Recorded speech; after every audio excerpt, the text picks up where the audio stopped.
CMR shopping mall biggest festive ధమాకా గంటకు బహుమతులు గెలుచుకోండి. నమస్తే, నేను విజయ్. పవన్ కళ్యాణ్ పై ట్వీట్ల వర్షాన్ని కురిపిస్తూనే ఉన్నారు నటుడు ప్రకాష్ రాజ్. సో ప్రకాష్ రాజ్ వరుసగా ఈ విధంగా ఎందుకు ట్వీట్ చేస్తున్నారు, పవన్ కళ్యాణ్ని ఎందుకు టార్గెట్ చేస్తున్నారు, దీనిపైన విశ్లేషణ చేయడానికి మనతో పాటు పొలిటికల్ అనలిస్ట్ చంద్ర శ్రీనివాస్ గారు. నమస్తే చంద్ర శ్రీనివాస్. నమస్కారం విజయ్ గారు.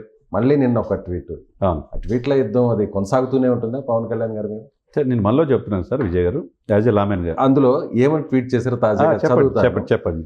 కొత్త భక్తుడికి పంగనామాలు ఎక్కువ కదా, ఇక చాలు, ప్రజల కోసం చేయవలసిన పనులు చూడండి, enough is enough, now will you please focus on what is important to the citizens. అంటే ఇంకా అక్కడికి ఎండ్ చేసినట్టు అనుకోవచ్చా? ఎనఫ్ ఈజ్ ఎనఫ్ అంటే విజయ్ గారు, యాజ్ ఎ లామెన్గా చెప్తున్నా, rule is rule, rule for all. అంతే, ఓకేనా? హిందూ మతం అంటే ప్రతి ఒక్కడికి లోకం అయిపోయింది. ముఖ్యంగా ఈ ప్రకాష్ రాజ్కి నేనేం చెప్తానంటే, మనిషి మాట ఇచ్చినప్పుడు మాట మీద నిలబడాలి, లేకపోతే మనిషితో సమానం కాదు.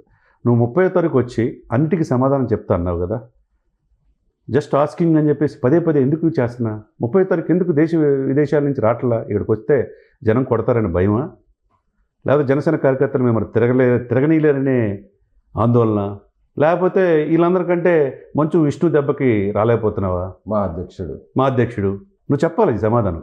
ప్రతి ఒక్కడికి చాలా ప్యాషన్ అయిపోయింది సార్ ఇది. అంటే హిందూ సనాతన సాంప్రదాయం అంటే నువ్వు ఎవడో చెప్పడానికి నీకే హక్కు ఉంది? నువ్వేమైనా ఓటేసావా ఆంధ్రప్రదేశ్లో? నువ్వు పౌరుడువే.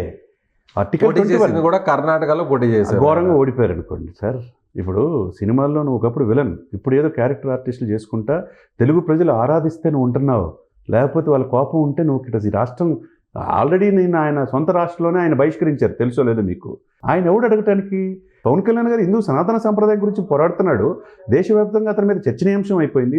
హిందూ సనాతన సాంప్రదాయం బోర్డు ఏర్పాటు చేసే ఇదిలో కేంద్ర ప్రభుత్వం ఆలోచిస్తున్న ఈ సమయంలో ఆయన 11 రోజులు 100 కోట్ల మంది ప్రజలకి ఒక రిప్రజెంటేటివ్గా పశ్చాత్తాప దీక్ష చేపట్టి ఈరోజు విత్డ్రా చేసుకొని అక్కడ ఉంటే నువ్వెవడు పెద్దానికి ట్వీట్ చేయడానికి? నువ్వు నిజంగా ధైర్యవంతుడు అయితే 30వ తారీఖు వచ్చి ఆయన అడిగిన ప్రశ్నలకి సమాధానం చెప్పాలా? ప్రతిదానికి వ్యంగ్యాస్త్రాలకి ఒక హిందూ మతం అంటే ప్యాషన్ అయిపోయింది సార్ ప్రతి ఒక్కడికి.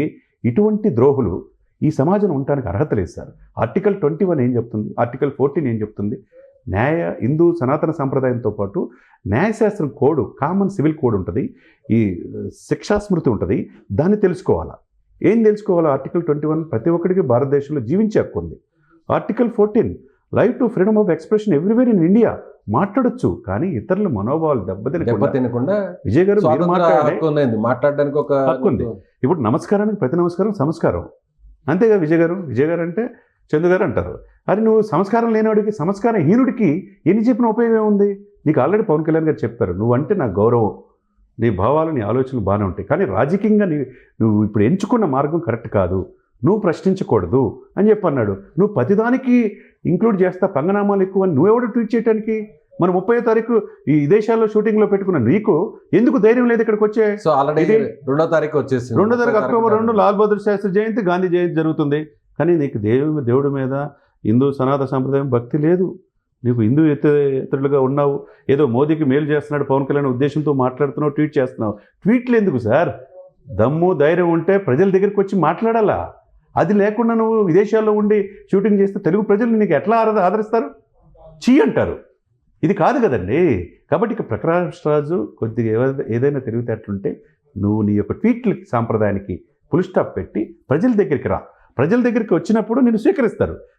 అట్లా రానప్పుడు నీకు శాశ్వతంగా తెలుగు ఇండస్ట్రీ నుంచి ఆల్రెడీ మూవీ ఆర్టిస్ట్ అసోసియేషన్ మొత్తం ఒక నిర్ణయం తీసుకుంటుంది, ఏదో బహిష్కరించాల ఆలోచన ఉందంట. ప్రతిదానికి ఏలు పెట్టి ప్రతిదీ నేనే ఉంటానని చెప్పే ఉద్దేశంతో ఒక ఇదిగా మాట్లాడటం అది కరెక్ట్. కానీ ఇది ఎన్నికల సమయం కూడా కాదు, కానీ ఎందుకు ఈ విధంగా ప్రకాష్ రాజ్ గారు పవన్ కళ్యాణ్ గారిని టార్గెట్ చేస్తున్నారు? ఇద్దరు కూడా మంచి నటులు, ఇద్దరి మధ్య కుటుంబాల పరంగా చూస్తే మంచి సంబంధాలు ఉన్నాయి.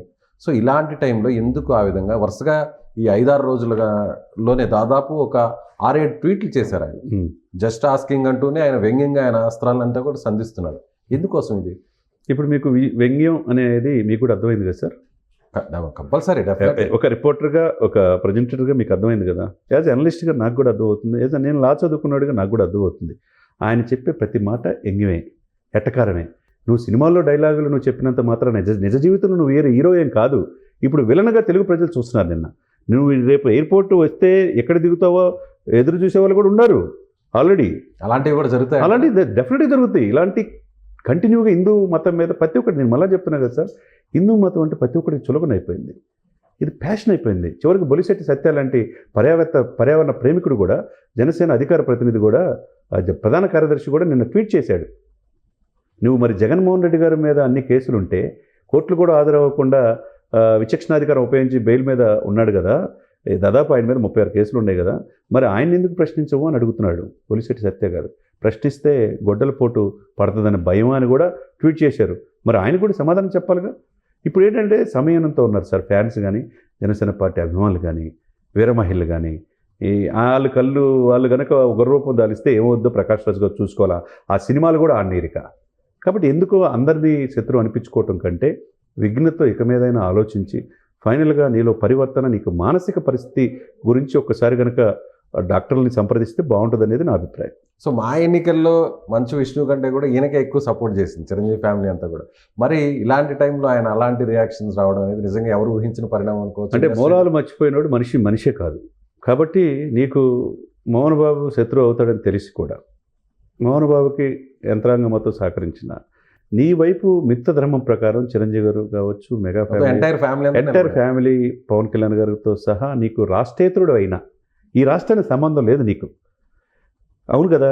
ఇక్కడికి వచ్చిన నువ్వు నీలాంటి వాడు అయితే మంచి భావాలు ఉంటాయనే ఉద్దేశంతో నిన్ను అధ్యక్షుడు చేద్దామని ఆలోచిస్తే నిజంగా అది జరగకపోవటమే మంచిదైందని అనిపిస్తుంది. ఇప్పుడు ఈ ట్వీట్లు చూస్తే మీకేమనిపిస్తుంది? ఇప్పుడు అన్నం పెట్టిన వాళ్ళకి, విజయ్ గారు అన్నం పెట్టిన వాళ్ళకి సున్నం పెట్టాలని ఆలోచన చాలా తప్పది. మిత్రద్రోహి ఇటువంటి వాళ్ళని అసలుకి క్షమించకూడదు, అంతే కదండి. అంటే ఇంత మార్పు రావడానికి కేవలం బీజేపీకి చాలా దగ్గరయ్యారు పవన్ కళ్యాణ్ గారు, జాతీయ స్థాయిలో ఒక ప్రత్యేక గుర్తింపు వచ్చింది, కూటమిలో ఒక మంచి కీ పొజిషన్లో ఉండడం అనుకోవచ్చు. 100% ఆల్రెడీ ఆయన బీజేపీ ఇతరకు సంబంధించినటువంటి వ్యక్తి ప్రకాష్ రాజ్ గారు. సో అందుకోసం ఇదంతా అనుకోవచ్చా? అదే ఊహించిన విధంగా ఈ దేశానికి ప్రధానమంత్రి మోదీ కాడు అన్నాడు, ఎలక్షన్ నిలబడ్డాడు, ఘోరంగా ఓడిపోయారు, ఆయన అయ్యాడు, అది తట్టుకోలేడు. ఇక ఆయనకి విశ్వాస మిత్రుడు కావచ్చు, ఏదైనా కావచ్చు, కేసీఆర్ గారు మరలా సీఎం అవుతాడు, ఈ దేశానికి ప్రధానమంత్రి అవుతాడు అన్నాడు. కేసీఆర్ గారు జరగలేదు.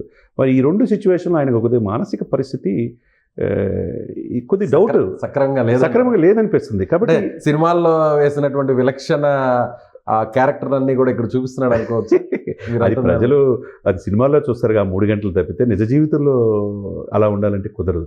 కాబట్టి ఆయన మానసిక స్థితి మీద చికిత్స చేయించుకోవాలి.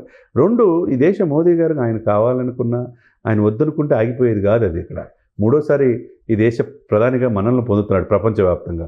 కాబట్టి ఆయనకి స్ట్రాంగ్ సపోర్ట్గా పిల్లర్గా దక్షిణ భారతదేశాల నుంచి పవన్ కళ్యాణ్ ఎమర్జ్ అవుతున్నాడు, ప్రతిదానికి సపోర్ట్ చేస్తున్నాడనే బాధ ఎక్కువగా ఆయనలో ఉందనేది అర్థమవుతుంది ఆయన.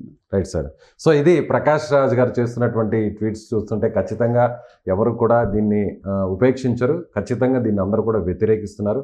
ముఖ్యంగా పవన్ కళ్యాణ్ గారికి జాతీయ స్థాయిలో వస్తున్నటువంటి గుర్తింపుని తట్టుకోలేకుండానే ప్రకాష్ రాజ్ గారు ఇలాంటి ట్వీట్స్ చేస్తున్నారంటూ పొలిటికల్ అనలిస్ట్ చందు శ్రీనివాస్ గారు చెప్తున్నారు. Thank you so much.